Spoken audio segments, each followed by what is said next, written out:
Before you upgrade to NCL's Free at C+, watch this.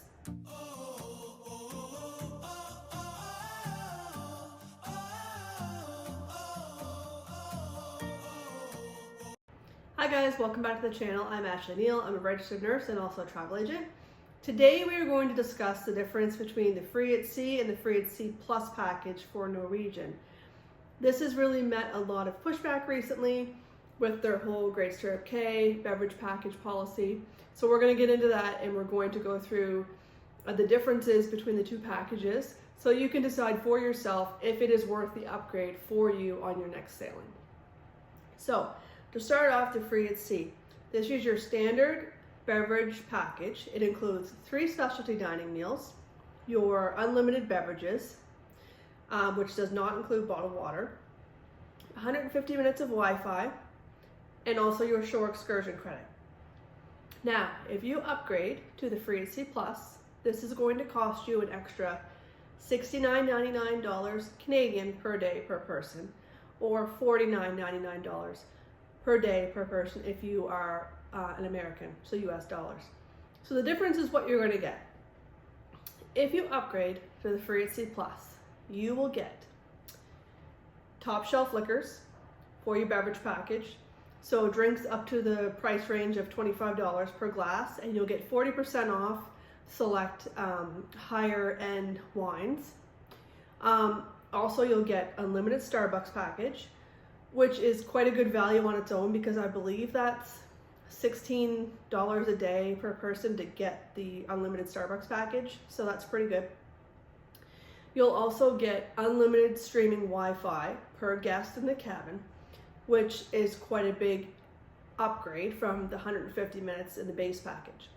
Also, what you're going to get is, I think I already said bottled water, but you're going to get bottled water included, energy drinks, freshly squeezed juices, and your Starbucks. So those are the upgrades for the actual beverage portion of the upgrade package. So in saying this, do I feel that this upgrade is going to be worth it for you? There's something that I think most people, when I talk to clients about upgrading, if you value the unlimited internet and you were going to upgrade that on its own, that is going to cost you around $250 Canadian per person. Also, the upgraded package will include your daily gratuities, which again end up being about $197 per person. These are Canadian prices for a 7-day sailing.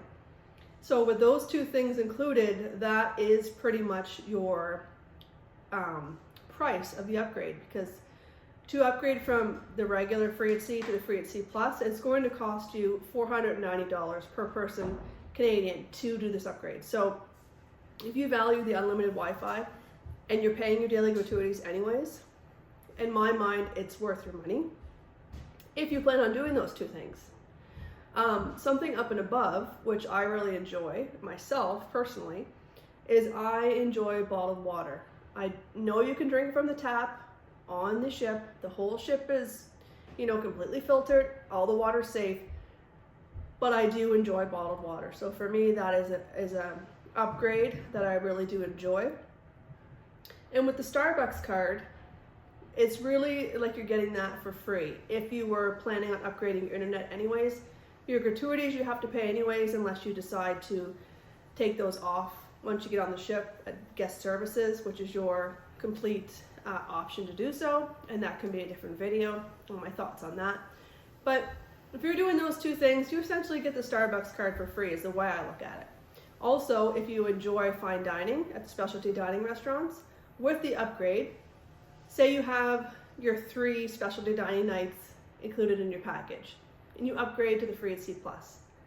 If you wanted to try something like the steakhouse that you hadn't already reserved a spot, you hadn't already tried, instead of paying full price for each of you, you will get that at a 50% discount. Any specialty dining night up and above what's included in your package will be at a 50% discounted rate. So you'll essentially get 2 for 1. So for me, where I like specialty dining, and there's some restaurants that I always kind of wanted to try, but I wasn't quite sure, and I didn't really want to potentially waste one of my included nights on a restaurant that I wasn't sure of. This is actually a way that you might be able to go test out a restaurant and see if you did like it. So next sailing, if you did enjoy the restaurant you tried for a discounted price, maybe that's one of your main ones you try for the following sailing. So for me, in the end, let me know in the comments, do you guys feel that upgrading to Free at Sea Plus is worth your money? Like I said, to upgrade, it's an extra $490 on top of the regular Free at Sea package. This is in Canadian dollars. There was a bit of kind of a gray area where Norwegian was going to make it a requirement to have Free at Sea Plus in order to have your beverages function at Great Stirrup Cay. So this was kind of making a lot of people upgrade for that reason. That's no longer the case. They've extended the beverage package. It's going to function with your base Free at Sea package at Ocean Cay indefinitely. But in my opinion, I do still feel that the increase is worth it. Me personally, when I sail in May, I've actually done the upgrade because I feel I wanted to increase the Wi-Fi anyways. I enjoy morning coffee, and if I can have a Starbucks a day, or 2 or 3, depending on how much coffee you like to drink, that's a benefit, and I'm going to pay my daily gratuities anyways. So all of these things are included. Also, a little pro tip, if you have a package that has previously included, say your promotion included your daily gratuities, so Norwegian, it's a promotion where Norwegian pays your gratuities, you'll actually get a $15 US per day per person credit back onto your bill, because they will kind of take that into consideration that they are prepaid as a promotion, so you'll get compensated for that. The same as if you have already prepaid your gratuities with the regular Free at Sea package and decide, I think I might want to upgrade to the Plus package. They'll do the same thing. They'll credit that back, so you're not going to lose money and you're not going to be charged twice for those gratuities. So those are just some things I wanted to point out. I know there's been a lot of kind of talk about the Norwegian's beverage packages recently, especially with the whole private island decision of, the beverage package on Great Stirrup Cay. So I thought I'd pop on here, give a little tip, let you know my thoughts on it, give you some education on the background of it, and just pass this information along. So let me know in the comments, have you guys increased up to Free at Sea Plus? Do you think this package is worth it? Let me know in the comments, and I'll see you in the next one.